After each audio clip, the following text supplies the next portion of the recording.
શ્રીમદ દેવી ભાગવત મહાપુરાણ સાંભળનારા સર્વ ભાવિક ભક્તજનોના હૃદયમાં વિરાજમાન પરમાત્માને મારા પ્રણામ।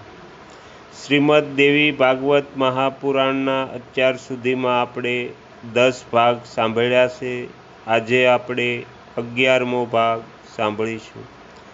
ઓમ ગમ ગણપતયે નમઃ।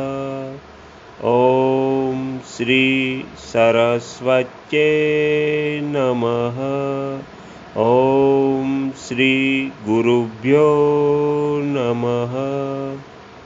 હે દેવી, હું બ્રહ્મા અને વિષ્ણુ વિમાનમાં બેસીને જઈ રહ્યા હતા ત્યારે માર્ગમાં અમને વિવિધ પ્રકારના જગત જોવા મળ્યા। હે ભવાની, સાચું કહેજો, એ જગત કોણે બનાવ્યા છે?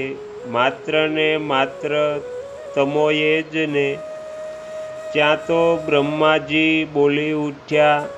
અદ્ભુત તેજસ્વી ભગવાન શંકરે આ પ્રમાણે સ્તુતિ કરવાથી ભગવતી જગદંબિકાએ 99 મંત્રનું સ્પષ્ટ ઉચ્ચારણ કર્યું। એ સાંભળીને મહાદેવજીને અત્યંત આનંદ થયો। ભગવતીના ચરણોમાં મસ્તક ઝુકાવીને બેસી ગયા। હું પણ પાછો મહામાયાના ચરણોમાં પડ્યો અને કહ્યું, હે માં, તમે અખિલ જગતને ઉત્પન્ન કરનારા શુદ્ધ સ્વરૂપા છો। હે ભવાની, તમે એક છો, આદ્ય શક્તિ છો। હે માતા, તમારા સંપર્કથી જ બ્રહ્મા આ જગતનું સર્જન કરવામાં, વિષ્ણુ પાલન કરવામાં અને શંકર સંહાર કરવામાં કુશળ છે। જો અમે આપનાથી અલગ થઈ જઈએ તો અમારી શક્તિ કુંઠિત થઈ જાય। વેદ કહે છે, એકમેવા દ્વિતીય બ્રહ્મ છે। તો આપ સ્વયં પોતે છો કે બીજો કોઈ પુરુષ છે? આપ અમારા આ સંદેહને દૂર કરવાની કૃપા કરો। કોઈ મહાપુણ્યના પ્રતાપે જ મને આપની સેવા કરવાની તક પ્રાપ્ત થઈ છે। તમો સ્ત્રી છો કે પુરુષ, આ રહસ્ય પણ મને વિસ્તારથી કહેવાની કૃપા કરો। બ્રહ્માજીએ આ પ્રમાણેનું ભગવતીનું વિનયપૂર્વક કહ્યું અને પછી તેઓ મધુર સ્મિત મધુર વચનમાં કહે છે, હું અને બ્રહ્મ બંને એક છીએ। મારામાં અને આ બ્રહ્મમાં જરાય ભેદ નથી। જે તે છે એ જ હું છું અને જે હું છું એ તે છે। બુદ્ધિ બ્રહ્મના લીધે ભેદ દેખાય છે। આ આખા સંસારમાં હું વ્યાપક રીતે રહેલી છું। બધા દેવોમાં હું જુદા જુદા નામે ઓળખાવ છું। ગૌરી, બ્રાહ્મી, રૌદ્રી, વારાહી, વૈષ્ણવી, શિવા, વારુણી, કૌબેરી, નારસિંહી અને વાસવી, આ નામો એ બધા જ મારા રૂપો છે। બ્રહ્માજી, એટલું યાદ રાખો કે એમાંથી મારી શક્તિ દૂર થાય છે એટલે એમનો કશો અર્થ રહેતો નથી। આ શક્તિને તમારા અર્ધાંગના બનાવો।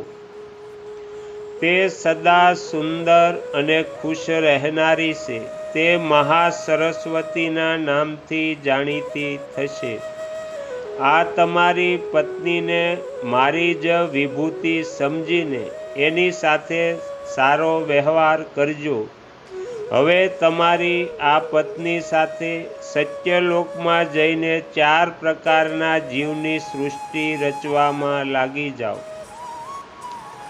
જ્યારે પણ તમારી સામે આફત આવશે ત્યારે આ વિષ્ણુ એક અવતાર ધારણ કરશે। ક્યારેક પશુ યોનિમાં તો ક્યારેક માનવ રૂપ ધારણ કરીને આવશે અને દૈત્યોનો સંહાર કરશે. મહાબલી ભોળા શંભુ તમારી સાથે સહયોગ કરશે. અને હા, તેમ છતાંય દેવો પર દૈત્યો સવાઈ જશે ત્યારે હું શક્તિ રૂપે અવતરણ કરીશ. મારા નામો હશે વૈષ્ણવી, ગૌરી, નારસિંહી, શિવા. નામે હું દાનવો સામે લડીશ અને એમનો અંત કરીશ. હે બ્રહ્માજી, બીજ અને ધ્યાન સહિત આ 9 અક્ષરોનો નરવાણ મંત્ર છે, એનો હંમેશા જપ કરતા રહો અને તમારા કાર્યમાં પ્રવૃત્ત થઈ જાઓ. આ મંત્રને સર્વશ્રેષ્ઠ માની હંમેશા એને હૈયામાં રાખવો જોઈએ. બ્રહ્માજી કહે છે, આ પ્રમાણે મને આજ્ઞા આપીને ભગવતીએ ભગવાન વિષ્ણુને કહ્યું, હવે તમે પણ મને મુગ્ધ કરવાવાળી આ મહાલક્ષ્મીને લઈને પધારો. આ કલ્યાણી સર્વના મનોરથો પૂર્ણ કરનારી એક શક્તિ છે અને હવે તમો સદાયને માટે લક્ષ્મી નારાયણના નામે ઓળખાશો. તમો પણ મુખ્ય દેવતાઓ સાથે મળીને યજ્ઞ ભાગ ગ્રહણ કરજો. તમો ત્રણેય દેવતા બ્રહ્મા, વિષ્ણુ, મહેશ મારા પ્રભાવથી જ્ઞાત થયા છો. તેથી તમો સગળે શ્રેષ્ઠ કહેવાશો અને દરેક જગ્યાએ તમારું સન્માન થશે. તમારામાં જે કોઈ ભેદ બુદ્ધિ રાખશે એ નરકને પામશે.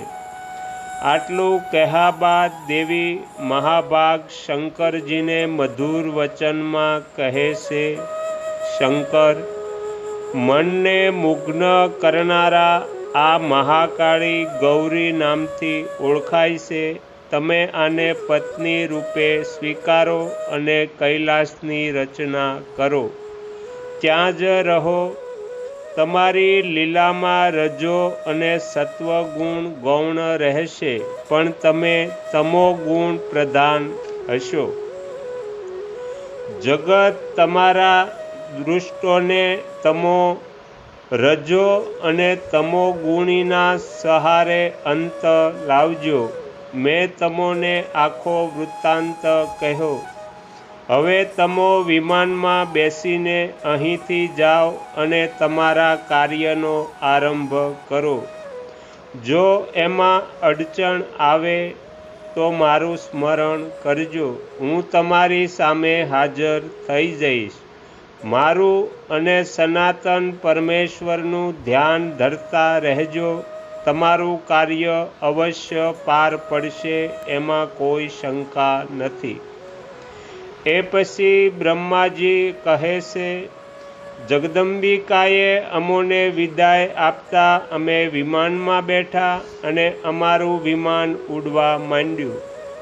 ક્ષણવારમાં તો સઘળું અદૃશ્ય થઈ ગયું. બસ આકાશમાં અમારું વિમાન જ હતું.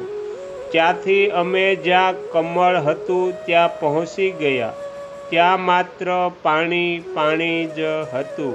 એટલું જ નહીં, શ્રી હરિ વિષ્ણુ સાથે લડતા લડતા હણાયેલા 2 દૈત્યો મધુ અને કૈટવ પણ કાળનો કોળિયો બનીને પડ્યા હતા.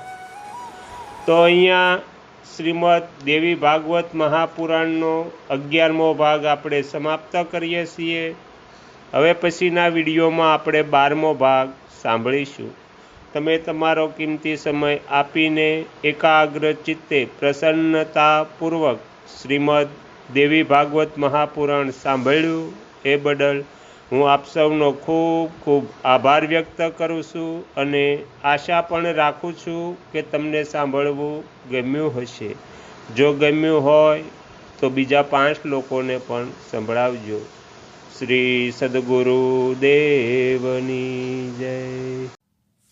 આગળના વિડીયો જોવા માટે આ ચેનલને સબસ્ક્રાઈબ કરો અને જો આ વિડીયો પસંદ આવ્યો હોય તો લાઈક કરો.